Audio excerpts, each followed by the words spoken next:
You are not stuck because you're weak. You are stuck because you don't trust yourself.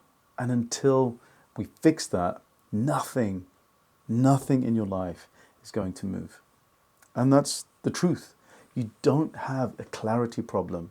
You actually don't even have a motivation problem. You don't have a discipline problem. You have a self-trust problem. And really, self-trust is the foundation for every single decision you make, every boundary you set, every opportunity you act on, and every version of yourself you either step into or hide from. And most people don't realize this. They spend years trying to work on themselves, thinking they need more motivation, more healing, more inspiration, more confidence, all these tools, but you don't need more tools. You need to fix essentially the relationship between you and you. If you don't trust yourself, you will not take the actions that build your life.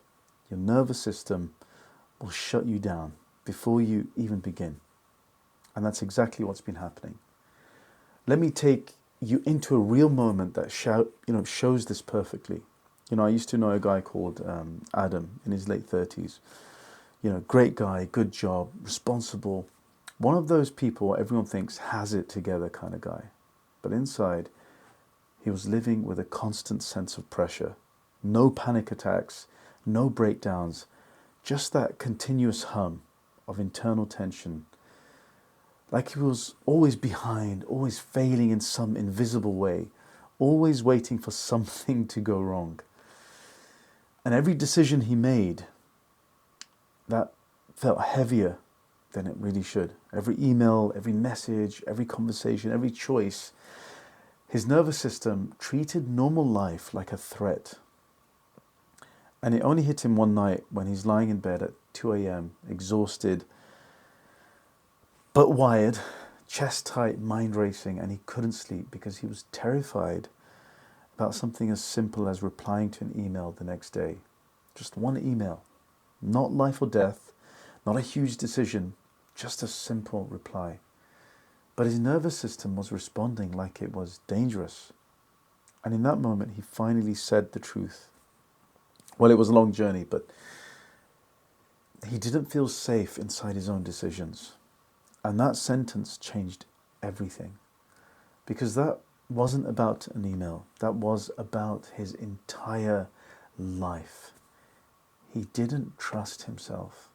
And because he didn't trust himself, he couldn't move, he couldn't decide, he couldn't lead himself, he couldn't progress, he couldn't breathe without that constant second guessing. And here's the part most people don't want to admit. And that is exactly what you've been living. Not confusion, not weakness, not lack of intelligence. A breakdown in the relationship between you and your own internal authority. Because we rebuild that. Yeah, you need to understand how this has happened, right? So self-trust doesn't collapse in adulthood. It collapses in childhood. Not in one big trauma, but in 1,000 subtle moments that train your nervous system to treat your own instincts as unreliable or dangerous. You were corrected more than you were encouraged. You were told what to feel instead of asked what you felt. And you were punished for mistakes instead of shown how to grow from them. And you were rewarded for pleasing others instead of expressing yourself. And essentially, you were taught over and over again, don't trust your first instinct. Don't trust your feelings. Don't trust what you think. Someone else knows better. And your nervous system learned that being wrong is dangerous. That disappointing people is dangerous. That conflict is dangerous. That standing up for yourself is dangerous. So now, as an adult, you constantly hesitate, you overthink, you wait for someone else's permission. You drown yourself in information to avoid decisions. You ask for advice you already know the answer to, and you sabotage these opportunities because the fear of being wrong is stronger than the desire to progress. Now, this really isn't a character flaw. It's just conditioning. And the good news is, if conditioning created it, conditioning can fix it. So here's the breakthrough we all need. Self-trust is not an emotion. It's not a personality trait. It's not even a belief. Self-trust is a muscle. It strengthens with use and it weakens with avoidance. And it grows when you act and it shrinks when you hesitate. So you've been training the wrong muscle for years. The hesitation muscle, the avoidance muscle, the what if I'm wrong muscle, the I'll wait a bit longer muscle, the someone else knows better muscle. And because you've trained these muscles, your self-trust muscle has atrophied. This is why you feel stuck. Not because you're broken, but because you've practiced being stuck. And now we're going to retrain your entire internal system with one simple rule. Use the self-trust muscle 20% of the time for the next 30 days. 20%. Not 100, not 80, not 50, not perfection. Just 20% is enough to create momentum.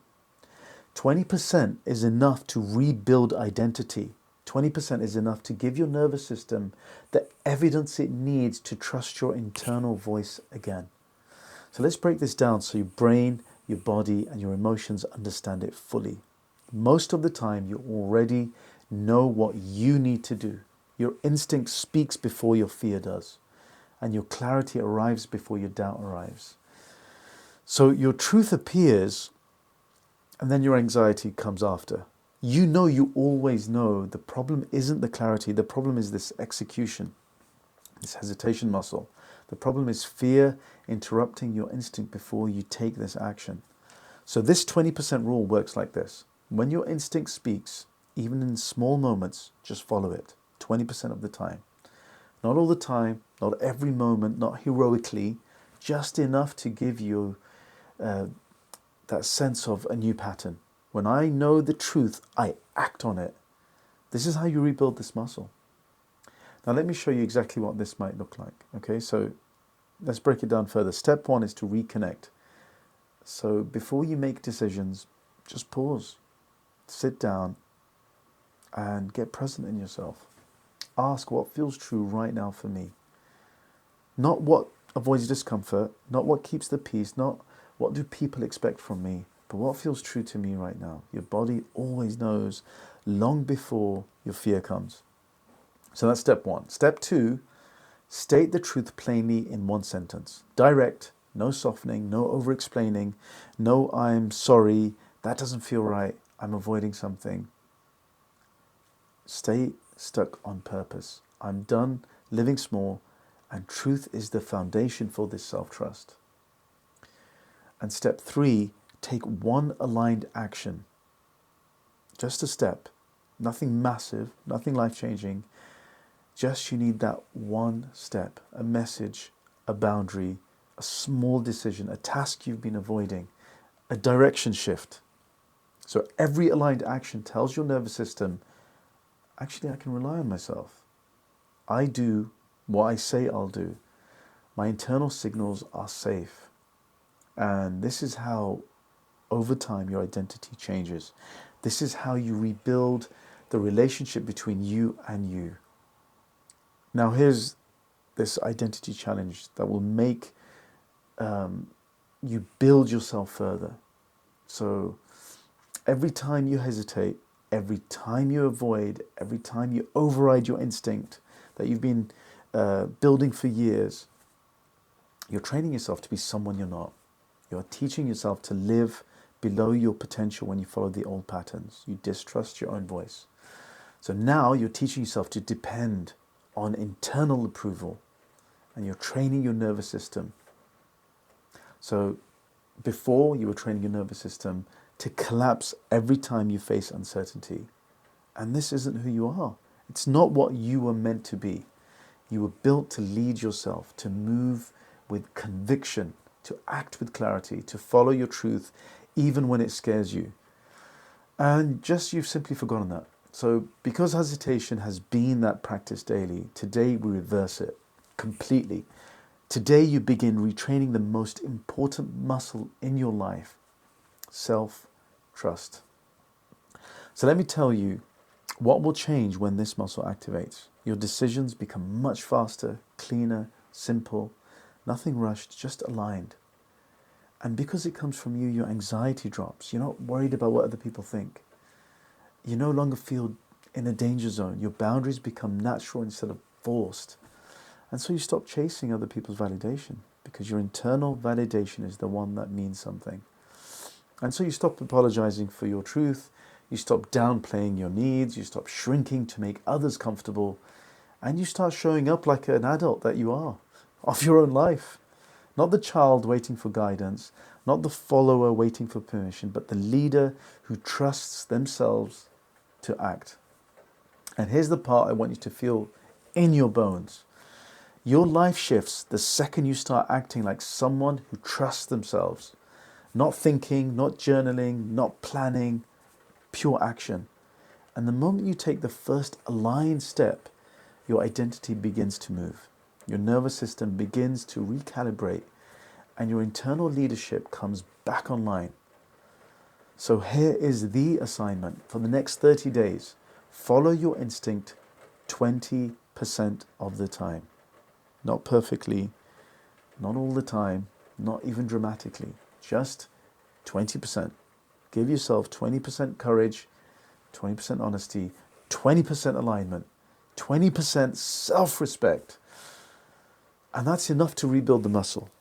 That's enough to change your identity, and that's enough to make your life move again. You do not need to feel ready. You do not need more clarity. You do not need more healing. You need just one thing: to rebuild trust in the only person who's going to live your life, and that's you. So build that self-trust muscle. Use it 20% of the time.